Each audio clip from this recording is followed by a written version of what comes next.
In today's world, our attention is constantly pulled in 100 different directions. Social media feeds, messages from friends, emails from work, expectations from family, and even the pressure to always be productive, these things consume our energy little by little. Most people go through their day drained, overwhelmed, and disconnected, not because they lack energy, but because their energy is being scattered in too many places that don't truly serve them. Reclaiming your energy starts with one simple decision: choosing to focus on yourself. When you focus on yourself, you begin to notice where your energy goes. You notice the way your mind races after comparing your life to someone else's highlight reel online. You notice how drained you feel after spending time with people who only talk about their problems but never listen to yours. You recognize how exhausting it is to try to please everyone, to meet expectations that you didn't even set for yourself.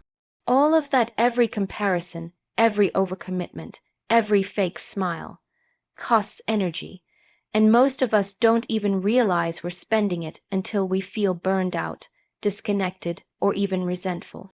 But here's the truth: your energy is your most valuable resource. Time is finite, yes, but energy is what determines the quality of that time. You can have all the time in the world, but without energy, you can't be present, you can't create, you can't connect, you can't enjoy life when you're running on empty. That's why reclaiming your energy is a radical act of self-respect. So how do you do it? The first step is awareness. Start paying attention to how you feel around certain people, environments, or activities. Notice what drains you. Is it trying to keep up with someone else's pace? Is it saying yes when you really want to say no? Is it forcing yourself into roles you've outgrown? Once you identify your energy leaks, you can begin to close them, not all at once, but with intention. Maybe it means logging off social media for a while. Maybe it means spending less time with people who constantly complain but never change. Maybe it means giving yourself permission to rest without guilt. Focusing on yourself also means creating space for things that energize you. What brings you joy? What makes you feel alive? What nourishes your body, your mind, and your spirit? When you focus inward, you can actually hear the answer to those questions. You might realize that walking in nature restores you, that journaling clears your mind, that working on a creative hobby brings you a peace you haven't felt in years. When you invest in those activities, you're not being selfish. You're refueling. You're choosing to pour into yourself so you can show up more fully in your life. Another way we lose energy is through overthinking and worrying about things beyond our control, the opinions of others, the outcome of situations, the mistakes of the past, the unknowns of the future. All of this creates mental clutter. But when you focus on yourself, truly focus on what you can control, what you can improve, what you can let go of, you begin to reclaim that mental space. You begin to shift from anxiety to intention, from reacting to creating, from surviving to thriving. When you reclaim your energy, you also reclaim your boundaries. You stop trying to be everything to everyone. You stop bending over backwards just to avoid disappointing others. You begin to realize that saying no is not rude, it's responsible. That rest is not laziness, it's essential. You begin to protect your time, and your peace, like you would protect any other valuable possession, because that's exactly what they are. And the beautiful part, as you reclaim your energy, you start to show up differently. You become more grounded, more confident, more present. People might even say there's something different about you, though they can't quite put their finger on it. That something is alignment. That something is a person who has stopped leaking energy on things they can't change and started investing it into becoming who they were always meant to be. Reclaiming your energy doesn't mean shutting the world out.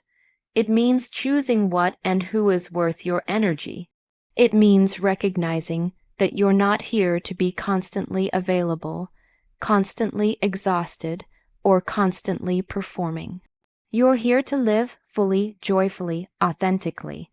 And that kind of living requires energy, the kind of energy that only comes when you stop outsourcing your attention to everything outside you and start focusing on what's within.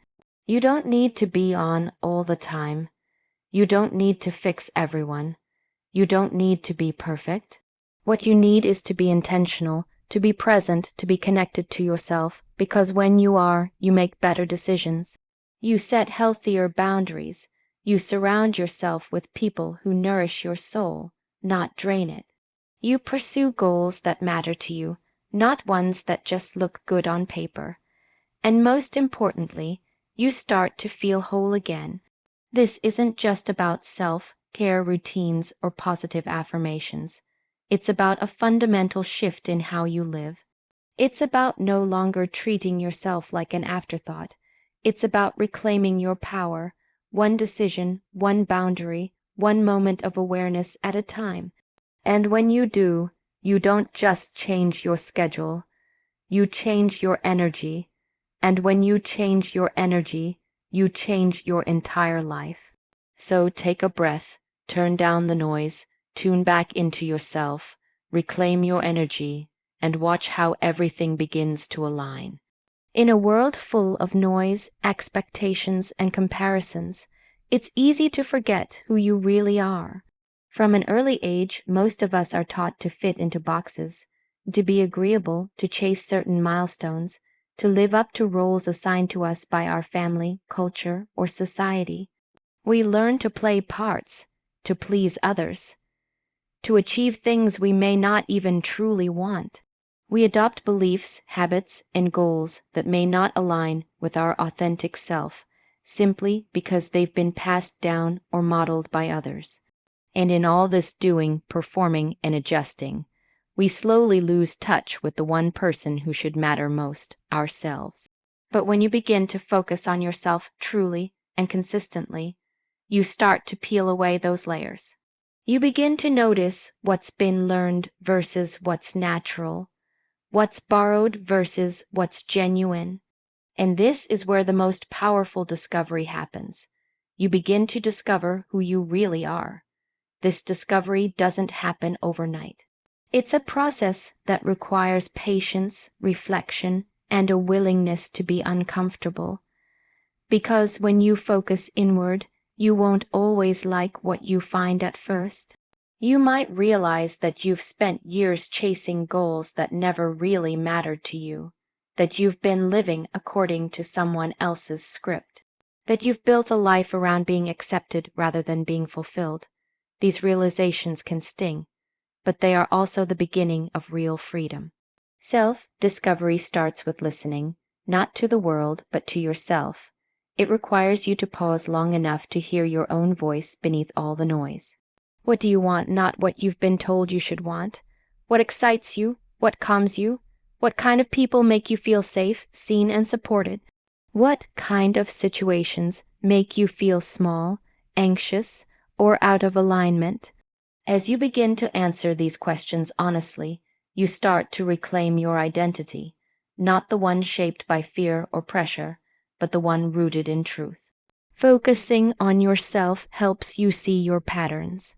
You start to understand why you react a certain way in relationships, why you chase validation in some areas of your life, or why you avoid certain conversations or situations.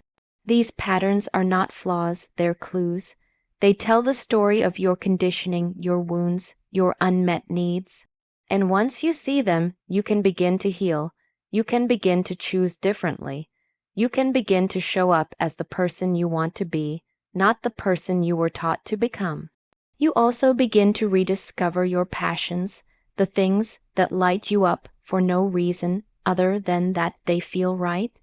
Maybe it's writing, maybe it's teaching, maybe it's working with animals, designing homes, or helping others through coaching or counseling. Passions don't always scream. Sometimes they whisper. They show up as curiosity, as peace, as a feeling of flow. When you're doing what you're meant to do, time disappears. You're present, you're connected, you feel alive. Focusing on yourself allows you to find those moments and follow where they lead. You also begin to clarify your values.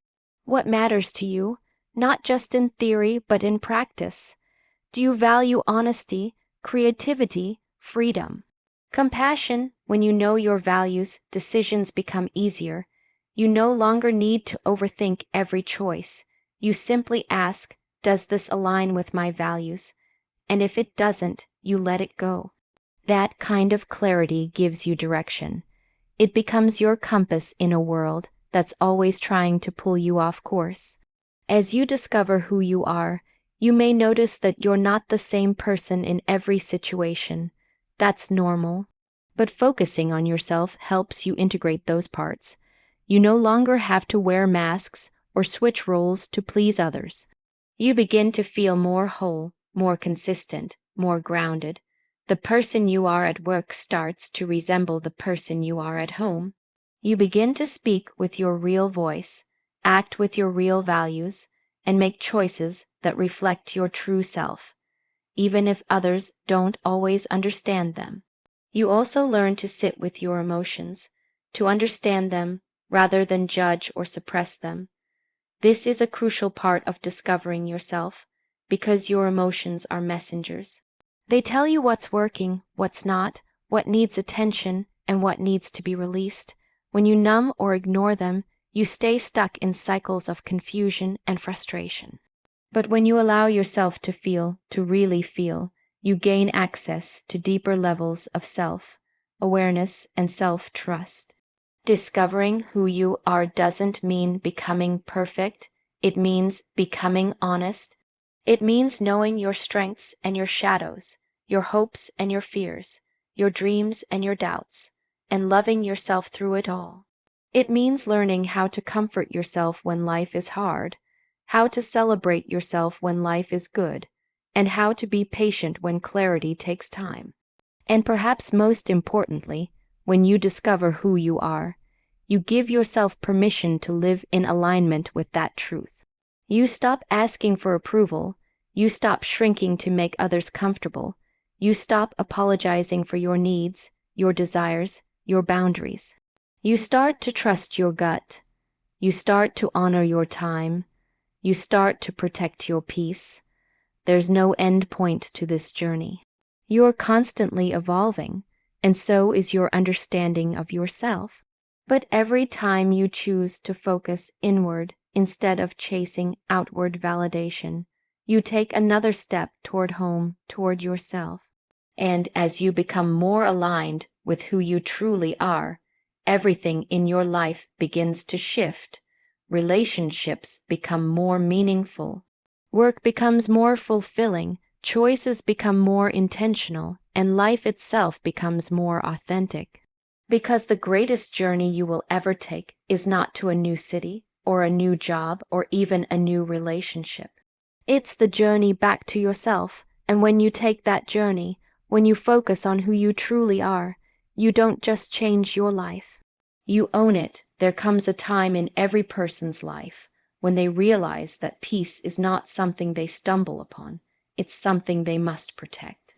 That realization often begins with one powerful shift, learning how to set better boundaries. When you focus on yourself, you begin to understand that boundaries are not barriers between you and others. They are the lines you draw to protect your energy, time, emotions, and well-being. They are acts of self-respect. They are declarations that say, I matter too. Most people struggle with boundaries because they were never taught what they are, let alone how to set them. Many of us were conditioned to associate boundaries with rejection, selfishness, or conflict. We learned that saying yes makes us good and saying no makes us difficult. We were rewarded for being agreeable, for going along with things, for putting others first, even at our own expense. Over time, this creates a life full of silent resentment, burnout, and emotional disconnection. We become tired, not just physically, but spiritually, because we're constantly giving pieces of ourselves away without replenishment. But the moment you start focusing on yourself, you begin to see things more clearly. You notice when you're saying yes out of obligation rather than desire. You recognize the way your stomach tightens when you agree to something you don't want to do. You become aware of the people who only come around when they need something, or who disregard your feelings, or who cross your lines repeatedly because they know you won't push back.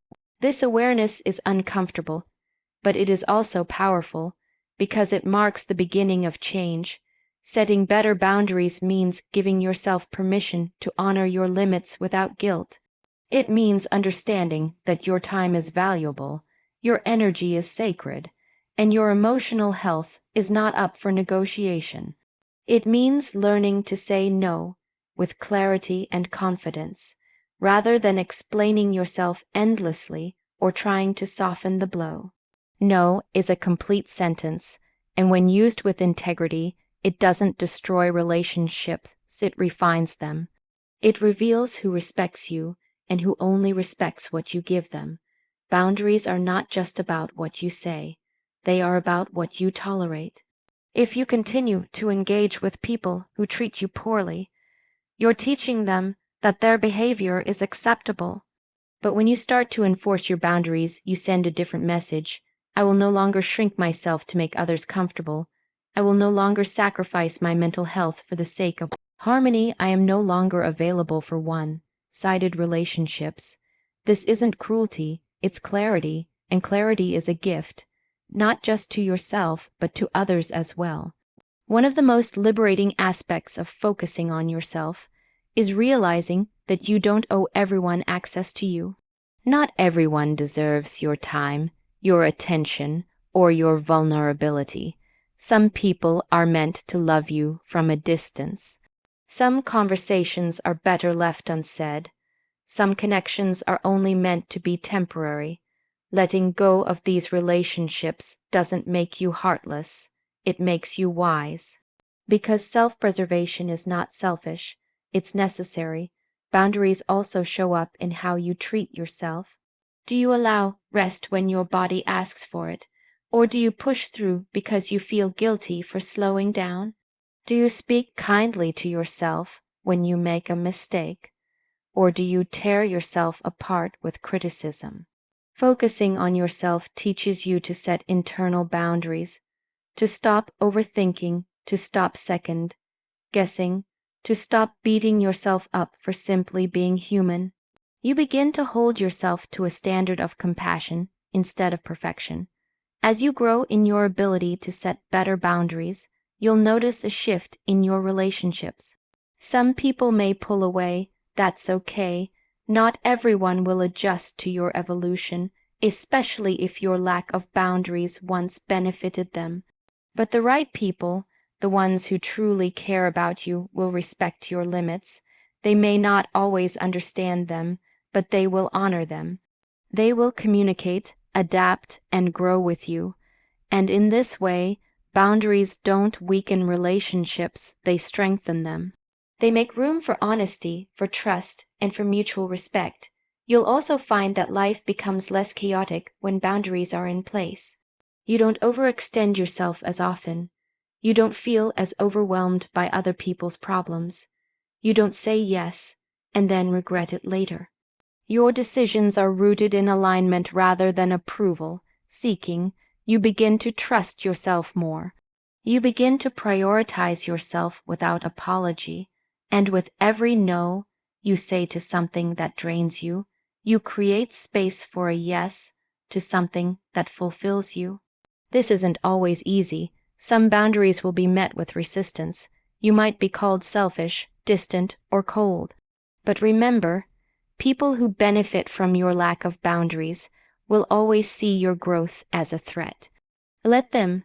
Your job is not to make others comfortable at the cost of your well-being. Your job is to take care of yourself. And part of that care means refusing to participate in dynamics that deplete you. The beauty of focusing on yourself is that it naturally strengthens your boundaries. As your self-awareness grows, so does your self-respect. You stop needing validation from external sources. You stop proving your worth through how much you give or sacrifice. You begin to define your value internally, and with that comes the courage to set limits, speak your truth, and walk away when necessary. In the end, boundaries are not about building walls, they are about building bridges. Bridges between who you are and who you're becoming. Bridges between healthy relationships and toxic patterns. Bridges between burnout and balance, chaos and clarity, exhaustion and empowerment. When you set better boundaries, you reclaim control over your life. You choose peace. You choose honesty. You choose yourself. There is something powerful that happens when you begin to focus on yourself, not just in a superficial way, but with deep, honest intention. As you turn inward, nourish your mind, protect your peace, and align your actions with your values, you don't just feel better. You begin to transform. You begin to grow in ways that are quiet yet undeniable. And over time, you start to notice that you're no longer chasing opportunities, people, or validation. Instead, they begin to come to you. This is the shift. You become a magnet for growth. Growth doesn't happen by accident.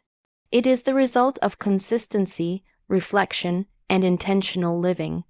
When you focus on yourself, you cultivate an inner environment where growth can flourish. You begin to think more clearly, feel more deeply, and act more purposefully.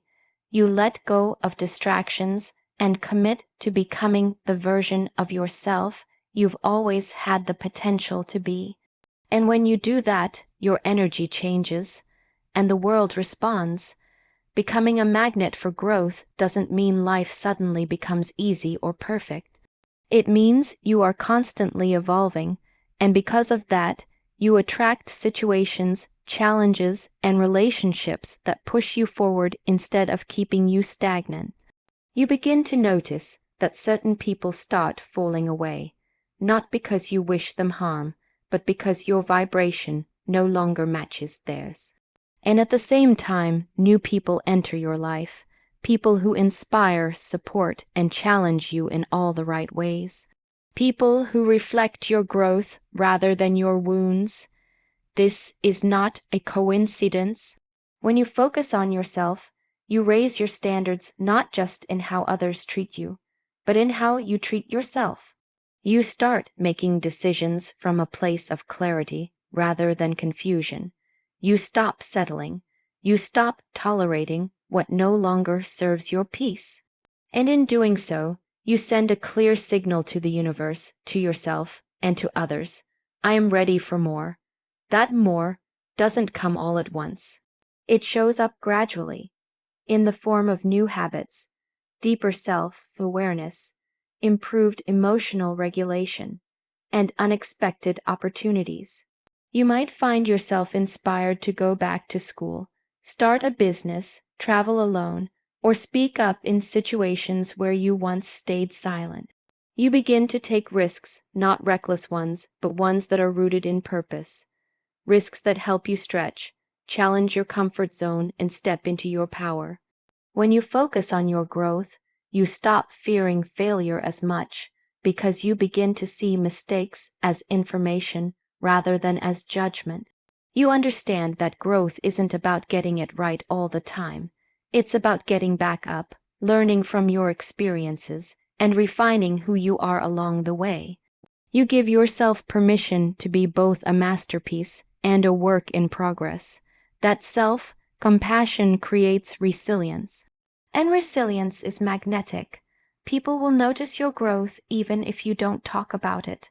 They'll see it in the way you carry yourself, in your boundaries, in your choices, and in your peace. You might hear things like, "You've changed," and at one time that might have felt like an insult, but now it feels like confirmation. Because yes, you have changed, and that's exactly the point. You're not who you used to be. You're becoming who you were always meant to be. The more you grow, the more you attract opportunities that align with your evolution. You'll find yourself in rooms you once felt unworthy of entering. You'll be presented with chances to collaborate, create, or lead in ways that once felt far away. You'll meet mentors, partners, and friends who see your value because you finally see it yourself. That's what self-focus does. It helps you recognize your worth, and once you do, the rest of the world starts recognizing it too. Growth is also contagious. When you grow, you inspire others to do the same, not through preaching, but through your presence. Your discipline, your healing, your authenticity, it shows others what's possible.